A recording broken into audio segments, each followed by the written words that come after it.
swimming pool nila. Ang ganda, parang infinity pool.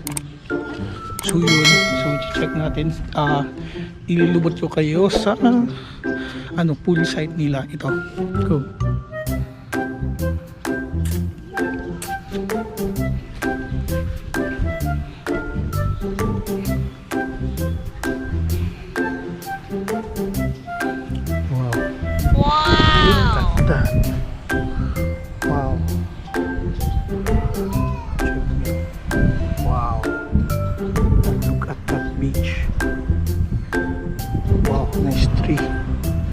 Parang nakakatakot.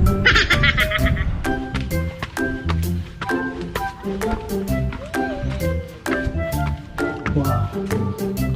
Look. Wow. Wow, ito ang buong Sugod, Cebu. Look. The view, man. Wow. Wow, wow, wow.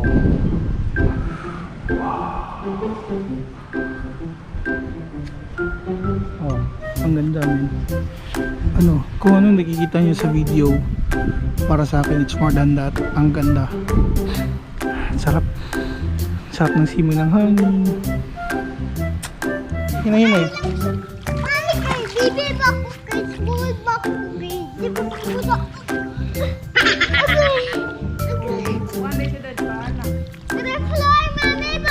Wala akong nagala. Nakita ang pool nga doon. I don't know if same. Kauban. Kira ka? Kira ka?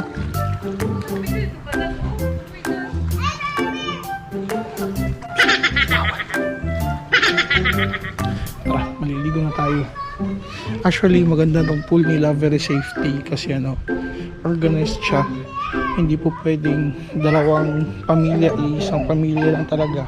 O pwede or isang group of rent. Kung sino yung nag-rent ng room nila, yun lang yung pwede within 1 hour. So right now, isang oras kami na talaga exclusive ng tamang pool, which is very safe. After me, it's very good job for that. So, wow.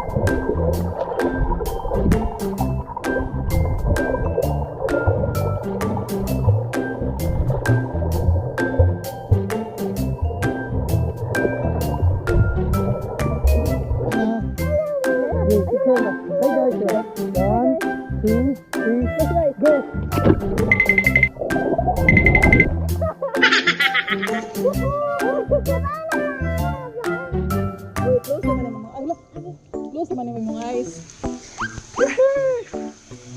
are you happy? I'm gonna go now.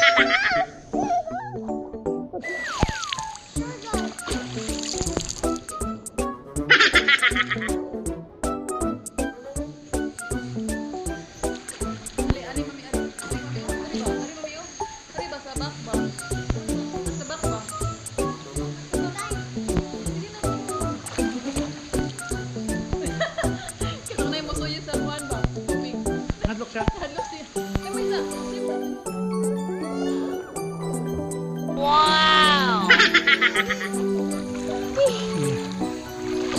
Swim. Bata na siya iyang video nga. Bitaw-tanaw siya sa ligo. Isibra ba? Pagtugo. Pag-bias to review.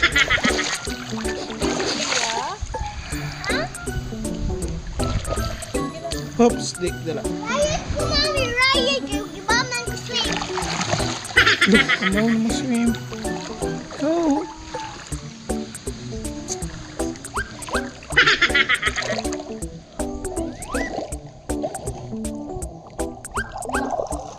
Go. 1, 2, 3, go. Hi guys. Hi guys. Welcome to my go. Jen, 1, 2, 3, go. Welcome to My video. my video. Welcome to my vlog. Go. Hi. Hi. So this is Sophia and this. Mommy and Daddy. Hi there. Here's the no.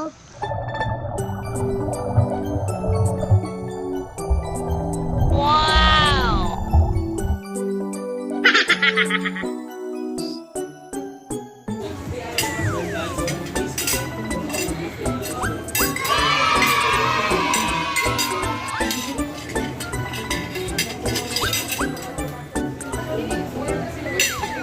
Yun guys, magdi-dinner guys.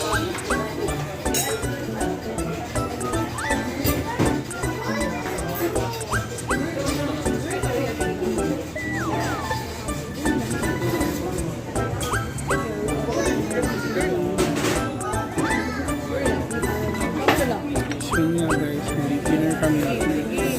Yung phone ko, hindi pa alam kung ano nangyari. So medyo hirap. Siguro hindi ko na naipag-vlog yung pag-dinner namin doon. And nabigyan ko kayo ng very small details lang kung ano. 346 minutes later. So yun nga guys, hindi kami nakapag-vlog during dinner time actually. It's because hindi ko alam anong nangyari sa phone ko. So hindi siya makaka-capture ng masyadong madilim. Madilim kasi sa labas kasi nasa sea view kami. Tapos yung restaurant. So ang mangyayari sa mga ilaw-ilaw na ganyan is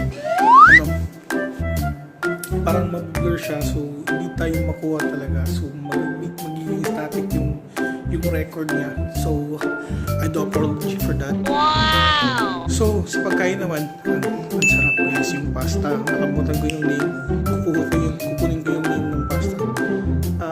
Kanina. Ang sarap guys. First time ko kumain nun. Para siyang pasta na may seafood. Tapos first time ko rin kumain ng pasta na spicy. So I'm really expecting na sweet yung pasta. Though even if it's not on my expectation, ang sarap, promise. So right now, medyo makalat. Patulog na kami. Though nag-movie kami para makatulog. So siguro let's call this for a day already. So by tomorrow mag-recharge muna kami for today. But tomorrow tudugala talaga kasi yun na yung last day natin dito. So i-enjoy natin guys. Siguro maliligo kami ulit ng swimming pool sa beach. Tapos gagala kami, magtutour. Galang-gala talaga. So yun.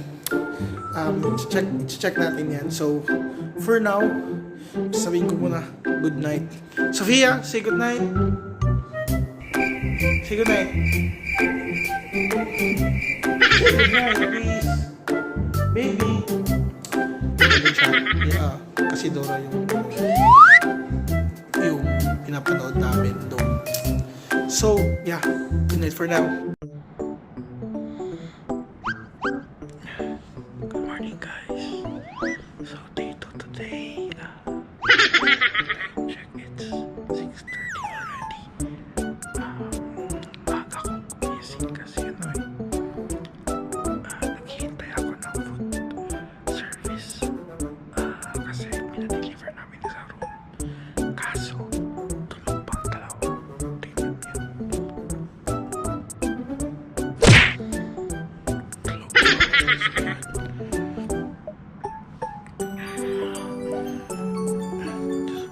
pang i-check sa labas ko. Ano na mood sa labas. Check natin. 5 minutes later. Hi Marta! Say hi! So yun guys, we have the food already here served in our room. So, oops! Sophia! Say hi! Say hi! So why so messy hair, Marta? So yung food first namin, yan. Sophia's food, then. Ito yung view namin dito sa dagat. Di ko alam, medyo foggy siya. Medyo malamig yung view dagat yan. Ang shirt, hindi siya masyadong kulay blue ngayon. Hindi siya color blue, mami. Oh. But mamaya after our breakfast, pupunta kami dyan. Titignan natin yan. So yun, without further ado, kakain muna kami.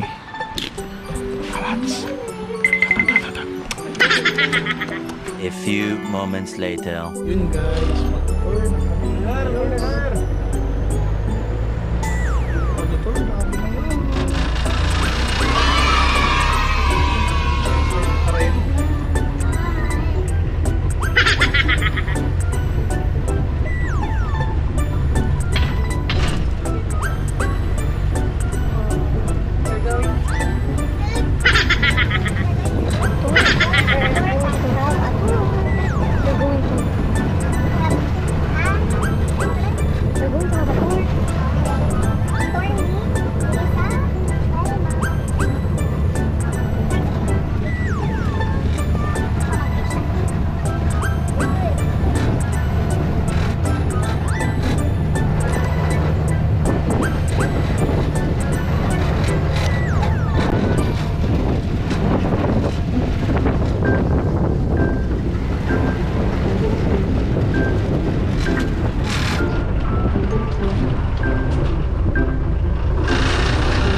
It's so blue here.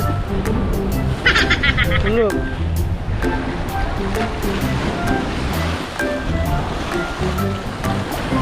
Wow, it's all El Mars Beach here.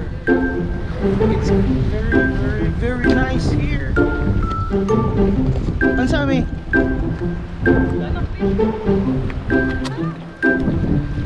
Wow. Wow!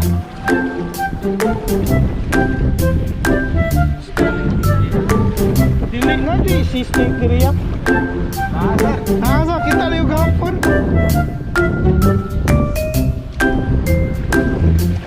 Mag-stripe siya ng bitin mo. Ano, bukol sugin ako may nakadaggan ko. Na video ko, baka ano, ano, sure. Kailangan na. Kuya, picture lang. Kuya. Ilang kami na? Sige,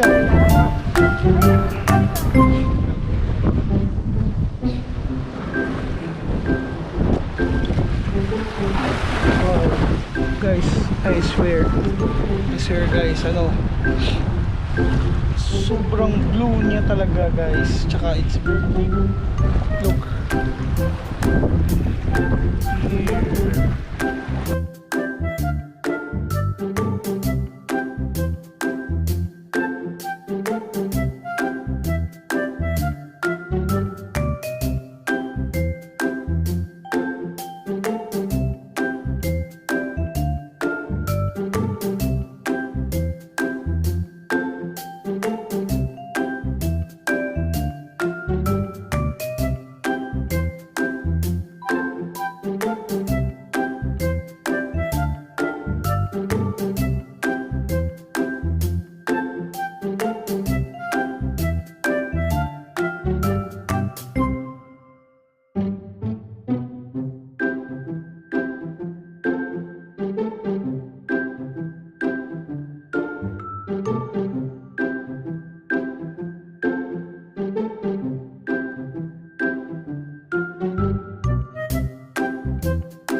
Pwede ra?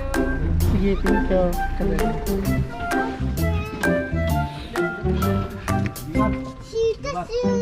To the soon.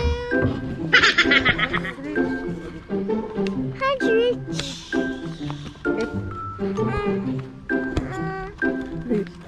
You want to what? You want this one? Ostrich? So yun guys, ito kami dito muna kasi may ostrich. So sabi ni Kuya, pwede din daw siyang, medyo pwede kami lumapit ng konti. So ito yung view. Ostrich na! Say hi. So dali. Sit down. You want to take Ostrich.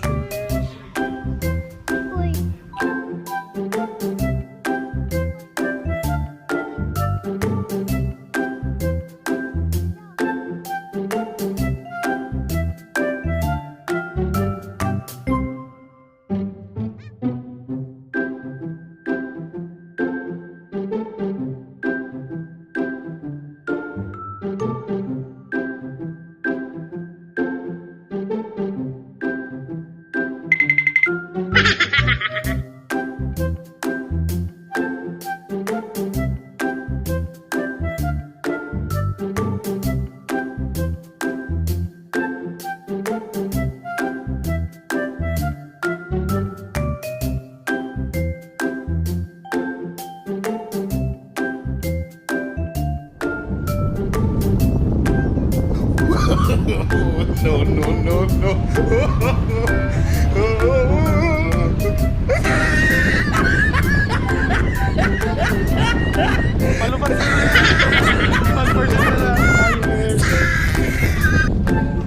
So yun guys, naloban na si GoPro.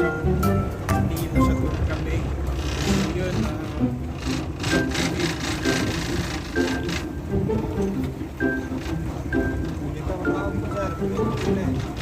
Sari.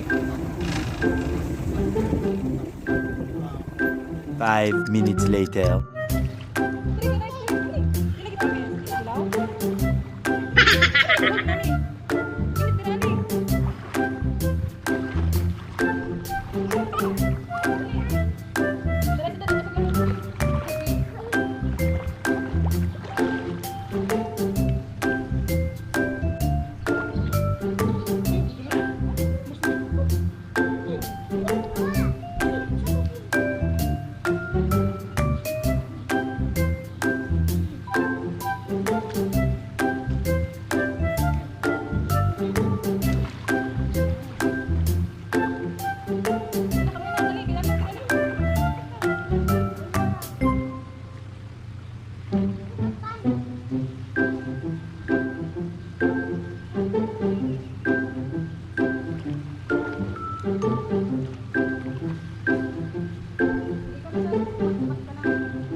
One eternity later.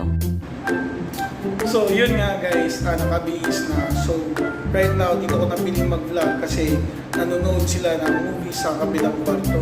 So right now, it's rating time. So upon the experience here in this resort, though hindi ko muna pwedeng pangalanan yung resort, susubukan ko mamaya sa pag-check out namin na pwede bang i-mention yung name ng resort.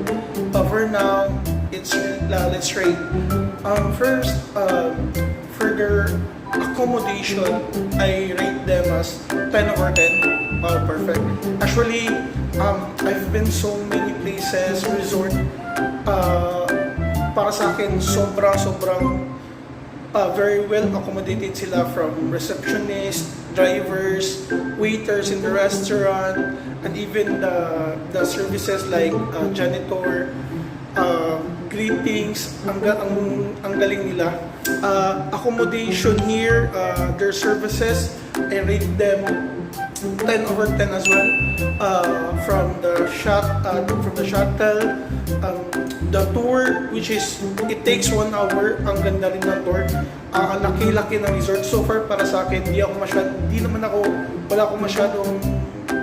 gaya ng isang ibang vlogger for now kasi nagsisimula pa ako. So, kunti pa lang yung napupuntahan kong napupuntahan ko na resort. And so far, itong pinakamalaking resort na napuntahan ko. As in, siguro malalaman nyo kapag nalaman nyo yung owner ng resort, it makes sense why this resort was so big. Kasi mayaman na mayaman din yung owner nito. Actually, may business sila which is natago na natin sa business na pinamalaking zoo dito sa Cebu. So siguro alam niyo na kung sino may-ari nito. So ito rin yung may-ari dito sa Cebu, sa resort na to. So next is yung beach nila. Masasabi ko, i-rate ko sa kanila is actually bantayan yung number 1 ko. Pero in terms of linaw, siguro sa bantayan pa rin yung mas malinaw. Though there are times talaga na mas malinaw. Kanina lang kasi, medyo di siya, there are beaches na hindi siya malinaw kasi parang nag-change tide siya. Siguro hindi ko nasaksihan yung sa bantayan, daan bantayan. Kaya siguro pa sa akin, yun pa rin yung mas pinakamalinaw na beach. Though, kung palakihan na ng beach, pagandaanan ng view ng beach, the best guys. So, i-rate ko rin ito is 10 over 10. Sino naman ako pag hindi bumigay ng perfect eh. Ang ganda-ganda naman talaga. Though, iko-correct ko lang pala sa service nila yun. Sabi ko kanina 10 over 10. Actually, it's 9 over 10 pala. Sa room, ang ganda. The best, very unique. Even the CR, it's very unique.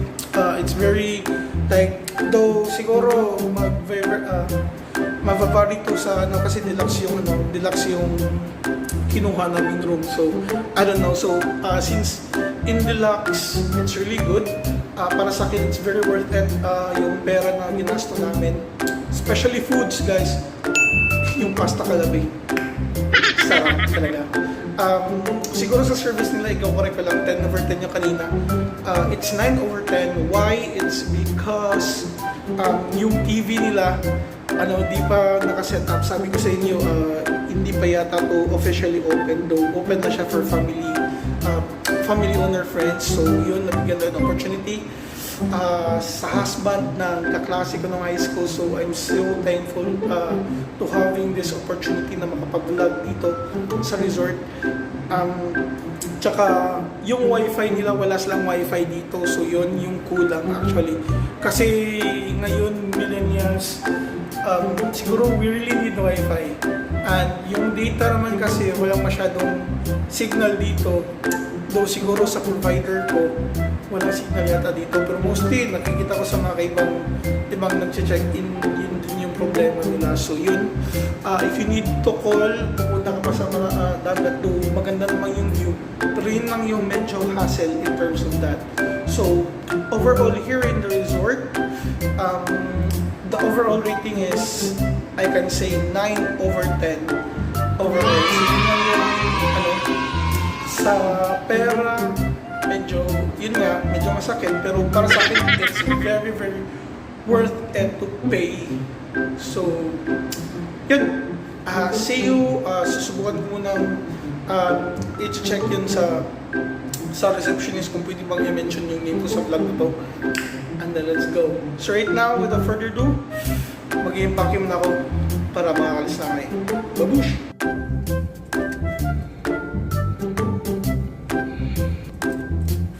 So yun guys, yun na kami. At yun, naka-check out na kami. So it was very very good vacation, short vacation. And then yun guys, alam ako, pwede daw siyang i-mention sa vlog ko. Though bawal daw siyang itag. So yun guys, ang resort is Elmar Resort Cebu Safari guys. Which is very good. I very highly recommended to all my friends out there, at all na gustong maligo, gustong pumunta dito sa Sugod Bourbon Road, Cebu. So yun guys, so without further ado, this is the end of our vlog, and see you in the next vlog. So baby, say goodbye. Bye.